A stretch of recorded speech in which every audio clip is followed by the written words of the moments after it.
Olá pessoal, tudo bem? Voltamos aqui para a nossa aula de número 2, falando exatamente sobre bens, falamos sobre o seu conceito e estamos dando continuidade exatamente sobre esse assunto que é de extrema importância dentro do direito civil.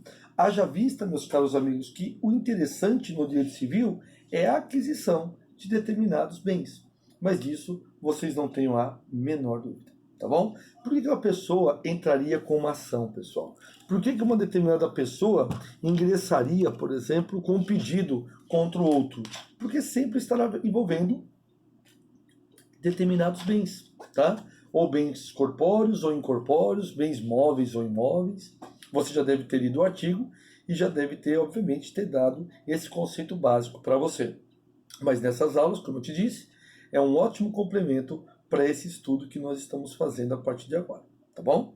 Bom, pessoal, outro ponto que eu quero chamar muito a atenção de vocês é exatamente um texto que me chama a atenção, né, uma ideia que me chama a atenção, que tudo que tenha valor, e por esse motivo ele adentra ao universo jurídico como objeto de direito, então tudo que tenha valor, ele pode ser questionado no direito e sendo como um objeto do próprio direito em si, tá?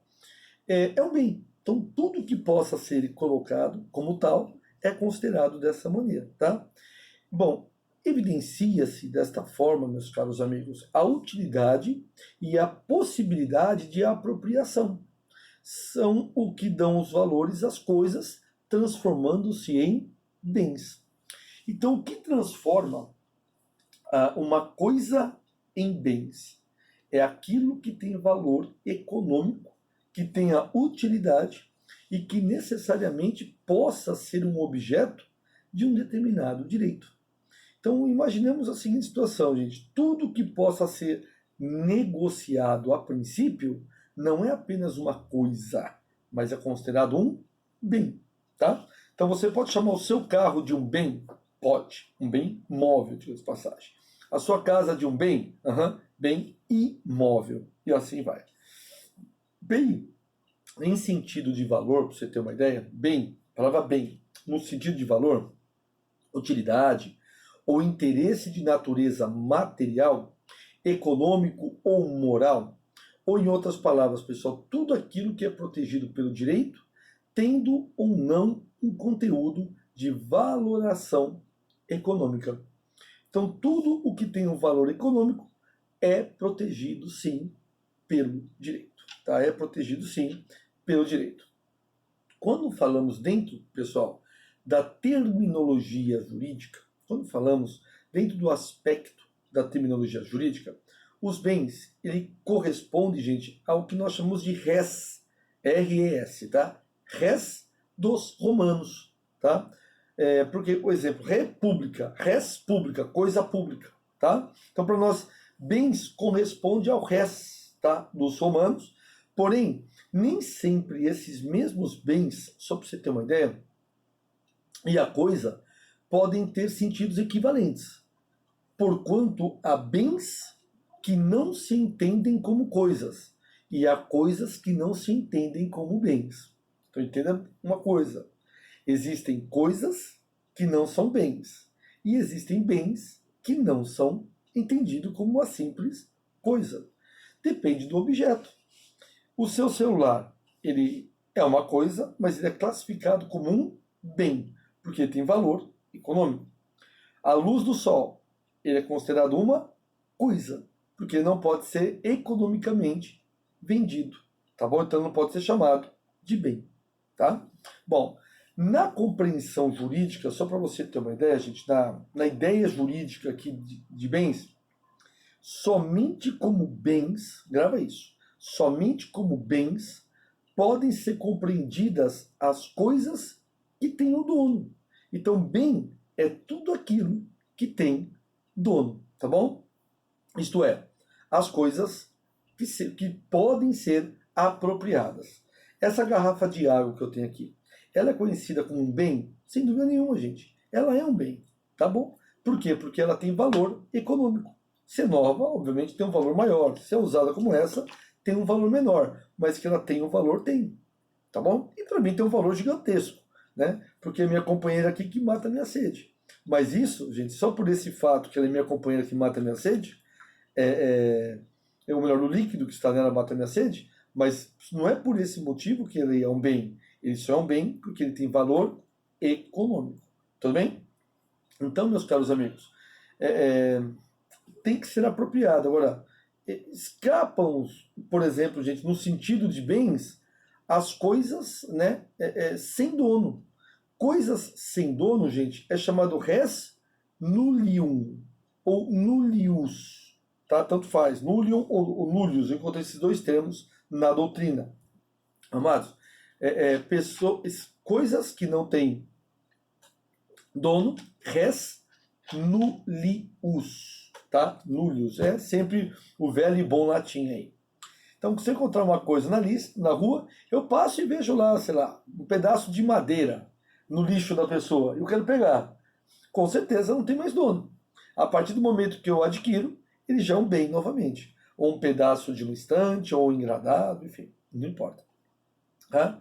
Bom, desse modo, pessoal, vocês terem uma noçãozinha bem legal aí, desse modo, meus queridos amigos, todo direito, toda obrigação, enfim, qualquer elemento, seja material ou imaterial, representado por uma utilidade ou por uma riqueza, integrado no patrimônio de alguém, é passível de apreciação monetária e pode ser designado como bem.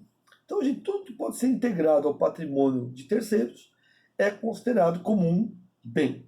Tá bom? Então, integrado, tá, no patrimônio de terceiros é considerado como um determinado bem. Tá bom? Bom, mas não confundamos, por favor, gente, a palavra patrimônio. Tá? Não confundamos, por favor, a palavra patrimônio.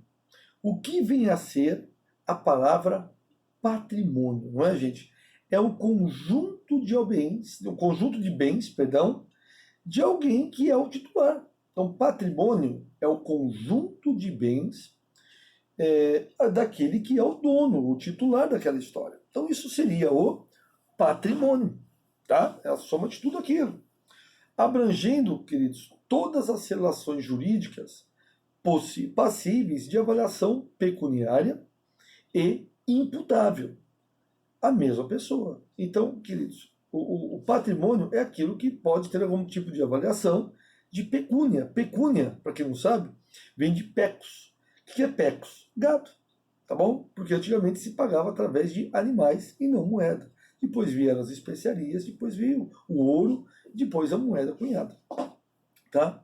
Bom, fazem parte do patrimônio, meus caros, para vocês terem uma ideia, fazem parte do patrimônio tanto os direitos como os deveres. Não temos isso. Tanto os direitos como os deveres.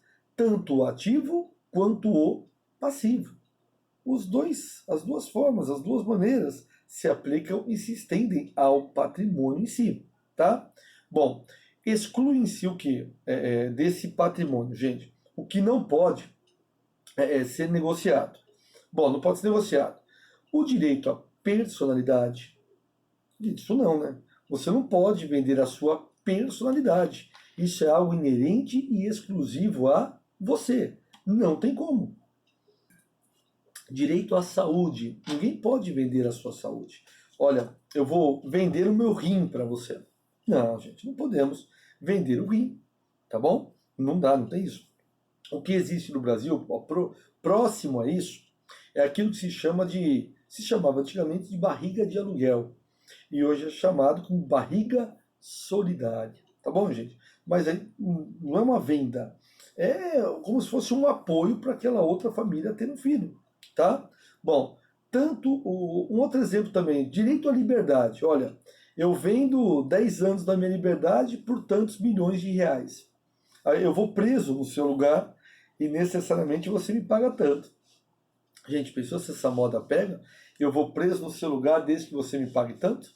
Não pode, né? É totalmente inegociado. Também não pode se vender, gente, o nome. Meu nome, por exemplo, Gleibe. Qualquer um que queira ser, que é meio maluco, acaba aplicando o meu nome. Gleibe. Pode usar. Não é exclusivo meu. Tá? como todo qualquer nome. Agora, o sobrenome, o cartório não aceita. O sobrenome, claro que depende aí de quem é o papai, de quem é a mamãe. Beleza? Que mais aqui, gente?